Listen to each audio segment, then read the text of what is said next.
I always thought the worst thing about living alone was the silence. That changed last night, when my dog, Max, spoke to me in perfect, shuddering English. Not a bark, not a whine, a voice, low and trembling, coming from the end of my bed. "Before you scroll away, you'll want to hear the final words," he whispered as his eyes went glassy. I still can't get the sound out of my head. Max had been acting strange all week, avoiding his food, staring at corners, flinching from shadows that seemed to pulse and writhe. I told myself it was just old age, but in the dead of night, the air around us felt thick, wrong. I woke to a sudden chill, and there he was, perched at my feet, watching me with eyes that seemed too human.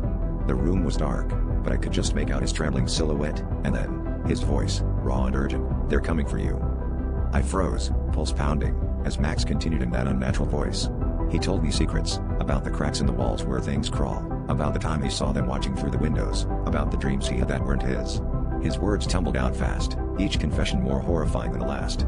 I tried to move, to reach for him, but my limbs were heavy, as if something unseen pressed me down. Then, as his breathing grew ragged, Max fixed his gaze on the darkest corner of my room. With a final, rattling gasp, he whispered, "Don't answer when they call your name."